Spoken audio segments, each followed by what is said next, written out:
ES Audio. From the Evening Standard in London, I'm John Weeks, and this is The Leader.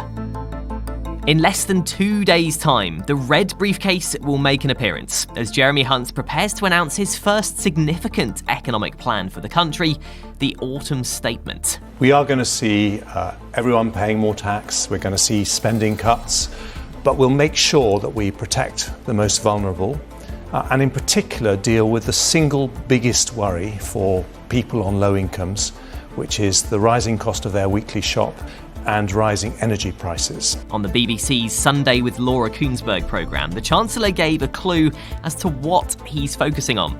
On the agenda for the medium-term fiscal plan will be things like the energy price cap, which as it stands is due to end in April, as well as changes to business rates and benefits payments, and a possible windfall tax rise. But the Chancellor is facing quite the balancing act, supporting people through the start of a recession, while also plugging the £55 billion black hole in public finances. Earlier this month, it was reported that Mr Hunt is looking to do that through a combination of tax rises and public spending cuts. But what areas exactly will the Chancellor target to make these savings? Joining me now is the Evening Standard's Deputy Political Editor, David Bond. So David, the only real concrete thing we've heard from the Chancellor about this autumn statement is that everyone will be paying more tax.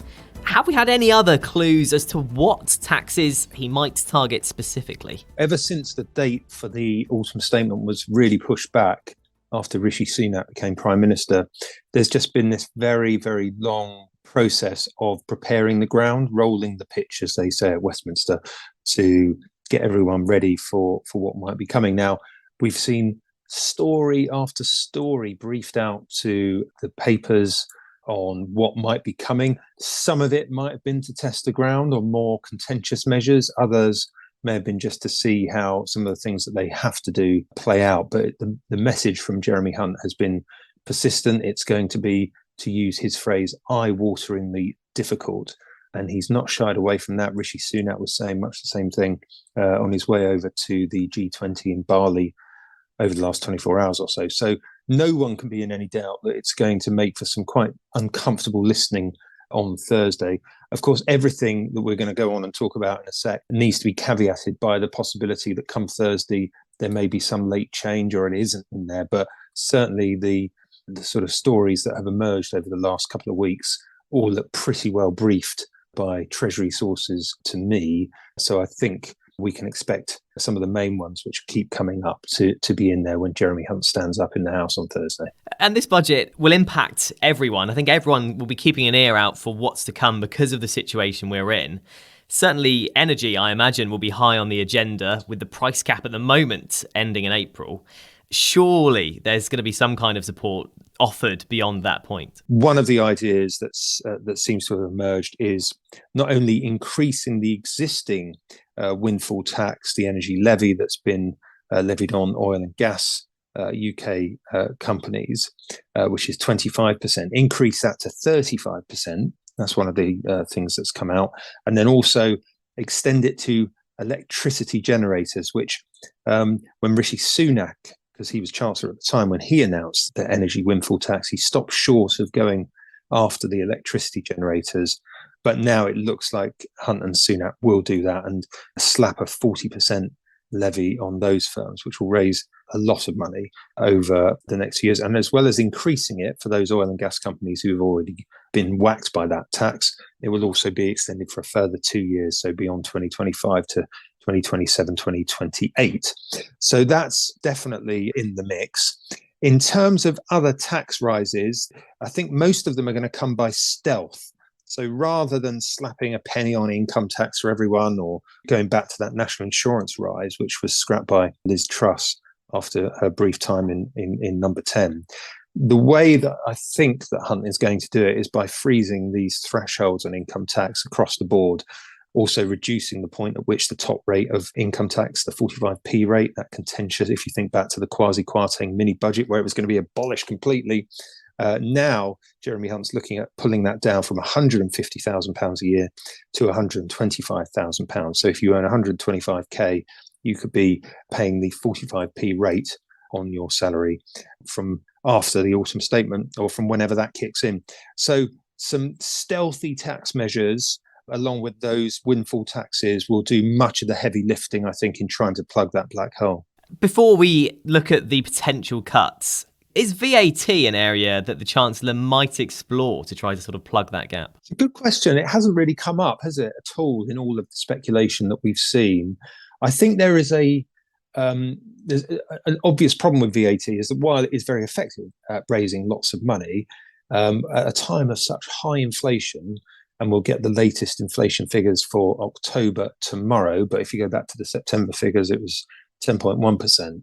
When inflation is so high, to then whack VAT up on top of that, I think will have exactly the wrong effect. It will send the wrong message. It will have the effect of inflating prices further. So I think that while it would be very tempting, I think, for them to do that because it's not income taxes, and you could maybe just, give relief to some lines of products, some goods, some industries. I think, never say never, but I don't think that is factoring in the Chancellor's thinking at the minute. We know that the Chancellor is looking to sort of do an almost half and half with tax rises and spending cuts. Do we know what spending cuts could be in the pipeline? Yeah, I think, the slight majority of the sort of money that Hunt is looking to raise and save is going to come from government's spending cuts, department spending cuts. It's already been branded austerity 2.0 in a nod back to the George Osborne, David Cameron austerity era back in the coalition. I mean, I think, again, this is going to be sort of widely spread. The pain is going to be widely spread. I mean, clearly, National Health Service, Health Department, I think they will have their sort of budgets ring-fenced because of the crisis in the NHS. It'd be very difficult for them to cut funding and departmental spending in real terms there. But if you go back to what the government said in March, it was going to increase spending in cash terms, so real terms, by 3.7% up to 2024, 2025. I think the most likely thing is that you'll see Hunt freeze that, or maybe even there will be a smaller increase, something around 2%, which of course in real terms with inflation at 10% will be a very, very heavy real terms cut. So that will really put departmental spending under a great deal of strain. It will put public sector pay under a great deal of strain. It's already under strain, as we know. And then kicking that down the road to sort of 2028 in budgets, that will sort of save him tens of billions of pounds towards that £55 billion fiscal black hole. So I think that is the way that I think Hunt will play it. But, while health will be ring-fenced, other departments will not. And, look at defence. That was promised by Liz Truss and Rishi Sunak, I think, during the leadership election, that they would go to sort of 3% of GDP in terms of defence spending. I think that's going to be very difficult to reach now, very difficult to commit to, even though you've got the situation in Ukraine and concerns over global security and so on. So I think there's going to be some go back to that phrase, eye-wateringly difficult decisions for government departments. Do you think there could be any surprises, any rabbits out of the hat, as it were, for the Chancellor to pull out on the day, on Thursday? Well, I think the sort of better news, if you can class it as that, may be that there's now a wide expectation that Hunt will, to help pay for, having made such swinging cuts elsewhere and tax rises elsewhere. One of the reasons he wants to do that is so that he can stand up in the House and say he is going to uprate benefits in line with inflation, even though it's 10.1% at the moment, because that has obviously been a real concern. And Rishi Sunak has repeatedly said since he came into number 10 that he will do his utmost to protect the most vulnerable. And so uprating benefits in line with inflation will certainly be a step towards that. The other thing which we should expect is him to confirm the triple lock on pensions, which would mean, again, uprating pensions in line with inflation by 10.1%. Because under the triple lock, which is a 2019 Tory manifesto commitment, pensions should increase by 2%, annual wages increases, or by inflation, whichever one is the larger. So here, because inflation is so rampant, there's been this big debate about whether the Treasury could really afford to uprate pensions, state pensions, by that amount, but they are looking like they're going to do that. So those are two things. And then on the energy cap, which you asked about earlier, is that the plan will be, I think, for Hunt to give some sort of nod on future support beyond April, when the current support, the £60 billion package of support, which has capped energy prices just over 2,300, I think, from memory, that I think there will be more targeted support for the most deprived households in the UK. So those who are on benefits, disability payments, that sort of thing, they will clearly get greater support. The question then is, what do the rest of us get, those who aren't on benefits? How will energy bills, which look like they're going to continue to rise into next year, how will they mitigate that? Where will the cap be set? Because that will obviously put a great deal of strain on people's households, but then also on the economy as it's trying to fight off a recession in the second quarter of next year. Let's take a break now. In part 2, Tina McKenzie from the Federation of Small Businesses explains why so many are struggling to stay open. We know that 1 in 5 small businesses in the UK today tell us from our survey they've got less than a month's cash reserves. Joining me now is Tina McKenzie from the Federation of Small Businesses. So Tina, what exactly are businesses, and specifically those in the hospitality sector, hoping for from the autumn statement? Well, I think they're actually hoping, believe it or not, for a bit of help. The messages out there have been very negative. All we've heard from, from government is that we need to cut back, we need to scale back, we need to reduce spend, and we need to increase taxes.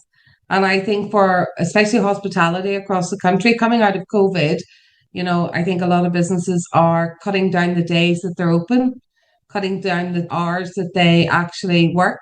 And so, when you talk about increasing taxes on profits, well, that's one thing that I think most businesses may understand.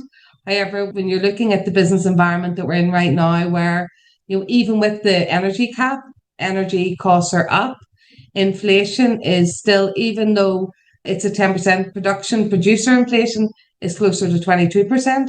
The supply chains are, really much more bureaucratic than they used to be. It's harder to get goods from Europe post-Brexit.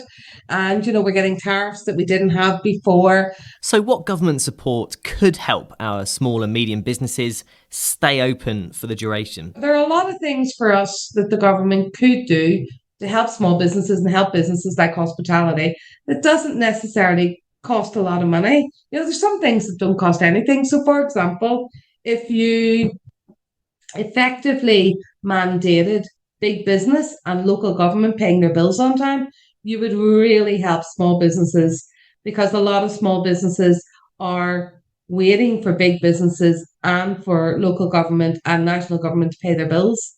And that's not on, because it's actually cash flow is one of their biggest issues.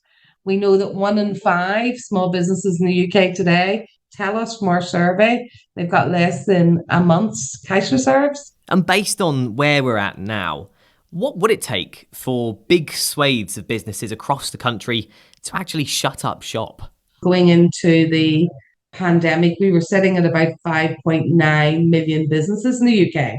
And today we're sitting, the last figures of 6 months ago were 5.4 million. Now, we don't know what the latest figures are, how many more have closed down. So we've already had over 500,000 businesses closed down. We've already felt that in the last couple of years. And that's, near on 10% of businesses in the UK. I mean, that's shocking. Absolutely shocking. And the question really is, if the government decide to increase taxes, well, that's what it is. You plan for that, you put your prices up accordingly, But if they don't do something to help businesses right now today that are saying, what, I can't cover business rates. I'm a small micro business. I can't do it. Even if they were to help, John, the smallest businesses, those micro businesses, because they are our medium and big businesses of the future. Remember, all big business was once a small business, and you don't really want to cut off that potential growth.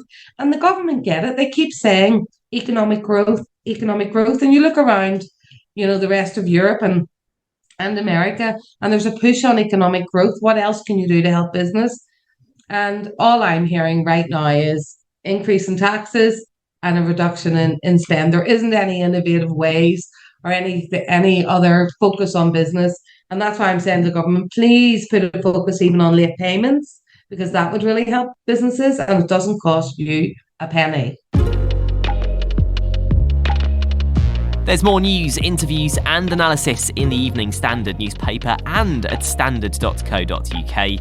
That's The Leader. Thanks for listening. We're back tomorrow afternoon at 4 o'clock.